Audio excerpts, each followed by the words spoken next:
Hey everyone, welcome to this month's podcast. We are going over compassionate leadership. I'm excited about this one just to kind of have it geared toward our managers and all of our upcoming managers, any assistants that are looking toward a path that will get them to a management level. So let's get started. All right. So, to understand what compassionate leadership is, let's first start off with the root of what compassion is. So, as you see, we have a definition here for compassion. So, it's to endure or suffer together. Compassion is a sympathetic consciousness of others' distress together with desire to alleviate it. To be compassionate is a willingness to be kind to others. So, not to be confused with empathy. Empathy is when we take the perspective of feelings of another person. Compassion is when those feelings and thoughts prompt us to help. Compassion refers to both the feeling and an action. So, when we look at that definition and we kind of think about the terminology of what compassion is, we can actually combine that with leadership, and that's where compassionate leadership comes into play. So compassionate leadership is when we create a culture where your people can not only develop but also thrive, and that's a really big thing within W3 that I love. I have loved that I've seen people go from a leasing agent to an assistant manager to a manager and continue to grow. That's what leadership is all about, not just having your people in one position, but continuing to help them grow and to be the leader that you are and that you want to become. So, compassion leadership also recognizing that every person is not only an individual person, but an essential block in the foundation of your team. Compassionate leadership focuses on what is best for the individual, the entire team, our company, and considers the factors that may impact a situation that is present. So, why is compassionate leadership imperative? So, as leaders, we're here to serve our people. They are not here to serve us. Okay, so there are many advantages of compassionate leadership. These are a few essentials of how incorporating this type of leadership style can improve your team. So let's look at those. So one of those is creating a stronger connection between our people. So when we think about our teams, we think about our individuals that we work with, what kind of connection do we have with them? Are we close to them? Do we know what's going on in their daily lives? Do they just come in and check in and work and they do their job and they're gone? What kind of connection do you have with your people? Raising levels of trust. So, compassionate leadership, one of the perks of this, and it's so important, it helps us to raise that level of trust with our coworkers, with our team members, with who we work with. And trust is a very important thing when it comes to being a leader, having your people trust you. Increases professional growth within your team. So compassionate leadership, it increases that wanting to strive for more, to thrive, to continue to grow, and not just be complacent. Being a compassionate leader, you are really big on showing that your people that they are valued, they're respected, and it gives them a sense of value to the team of how they're valuable. They're not just another person that's here just to clock in and answer the phones and lease appointments. They're here actually a part of that team and they feel valued. They also allow our leaders to solicit opinions and give the opportunity for our team members to contribute their expertise and strengths. So one of the cool things that I love about working here is that we hire from a vast number of different job markets and different people that have been in different companies and different type of roles before that are able to bring all their different expertise to the table. Um, Even as a trainer, there are so many things I can learn from you, that I can learn from my coworkers, that I can learn from my team. So it's always important to make sure that you're soliciting opinions, because you may have some team members that may have some really great strengths in certain areas and be able to contribute to your success as a team at your property. Compassionate leadership also enhances loyalty, and it reduces employee turnover. That's a really big thing that we want to make sure we're doing as managers. Is we're wanting to make sure that we have our teams that want to be with us, want to stick it out, and not just here for 60, 90 days, and then we're having to do this all over again. So compassionate leadership is a really big on helping your team to be a part of a team and not wanting to go on to the next opportunity, creating that sense of loyalty. All right, so we talked about some of the essentials and what compassionate leadership brings to the table. So let's talk about some actions taken by compassionate leadership. So, who are these individuals? What are they doing to provide um, a effective leadership when it comes to showing compassion? So, these are some of the traits that you will need in order to show that you are displaying compassionate leadership. So, engaging. Are you engaging? Are you encouraging higher levels of overall employee engagement? What are you doing to get your employees involved in the property? Are you having team meetings? Are you sitting with them and seeing how their day to day duties are going? Are you listening to their calls with them? Are you getting into the LMS platform and getting engaged with their growth? So, engaging, that's a really big part of being a compassionate leader. Building prosperous and confiding relationships at all levels. So, once again, back to that trust. So, it's really important that you're able to build these type of relationships with your members. Perceived as being strong and competent. So, people want to be managed and they want to be led by someone that is very confident, that seems like they know what they're doing. Even at times when we don't know what we're doing, we want to be perceived as being strong and confident. We want to inspire greater partnership within our teams. So that's just I love that. I love being able to get within your teams, create that partnership one on one where it's not just that individual by themselves, but you're a whole team altogether.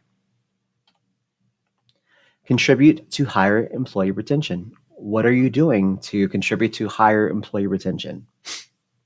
Are you asking your team what their, I don't know, their 6 month goal is, or their 5 year goal from now? Where do they see themselves within this company? What are you doing to help them meet that goal? To help them not think about going to another opportunity? What are we doing to make this the best place that they'd want to actually work at? Influence their people to feel more connected to one another. Um, how do your people feel with your team members? Are they connected to each other? Do they just come in and say hi and do their job and check out? Do you sense a feel of connection with your team? Are they at odds with each other? So it's always really good as a compassionate leader to make sure that you're influencing your people to be one, to be a team.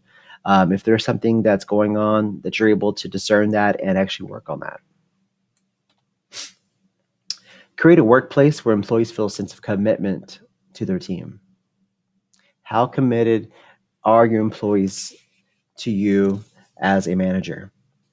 Are they committed to having the property meet those goals?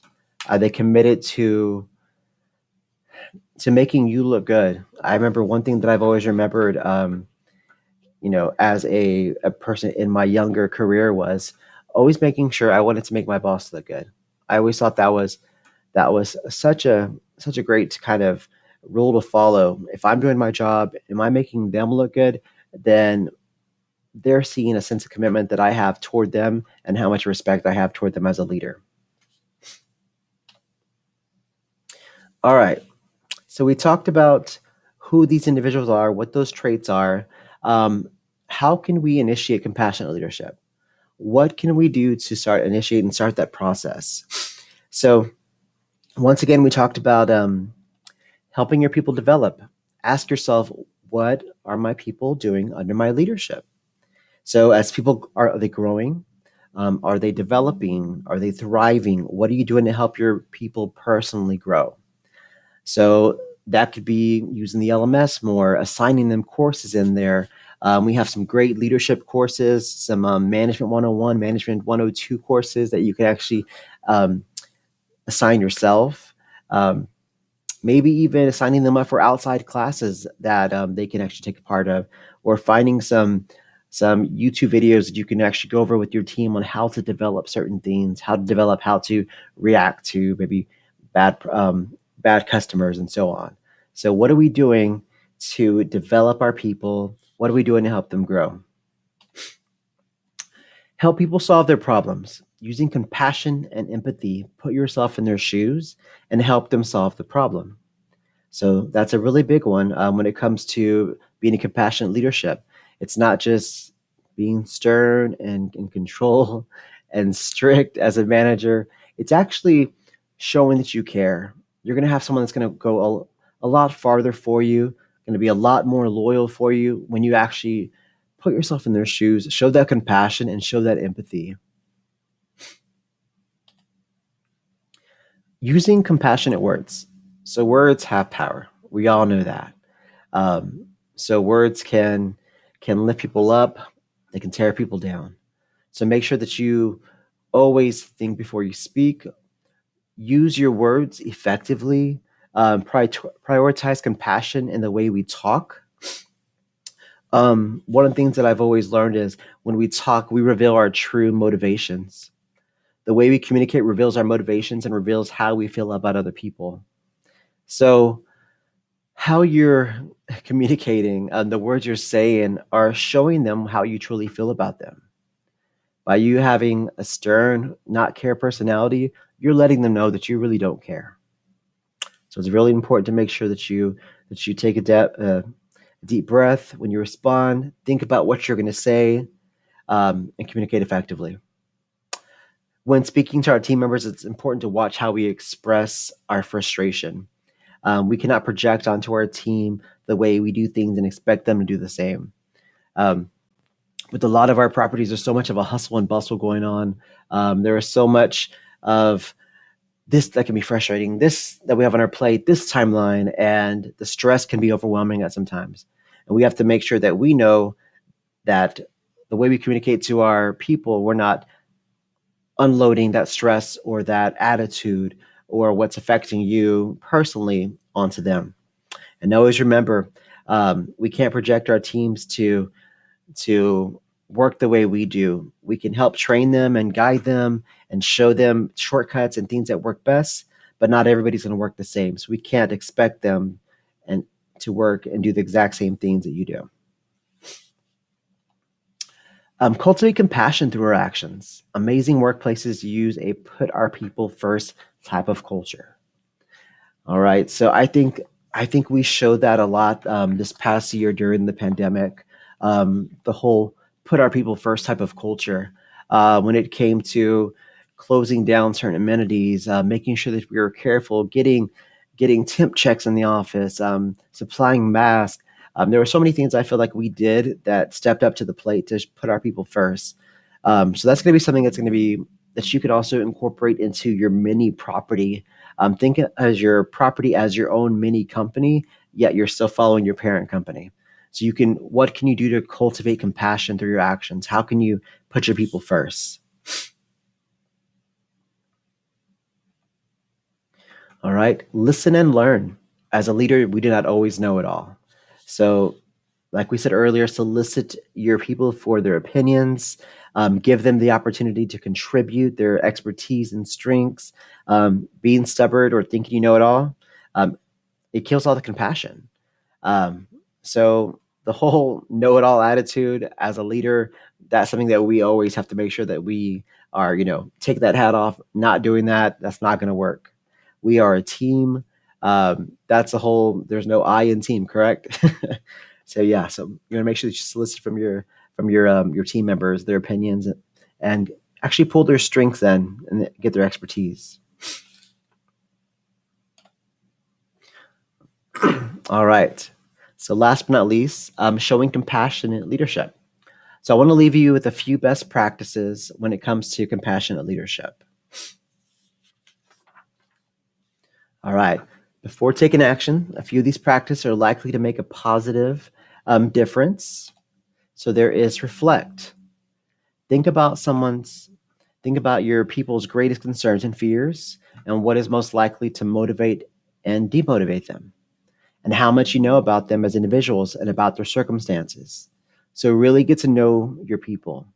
It really does make a difference when you have taken the time to talk to your employees, to get to know them, to know what's going on in their day-to-day lives, um, so you can be a little more compassionate, you can be a little more empathetic, you can put themselves in your shoes, and you can help motivate them and know what's going to not motivate them.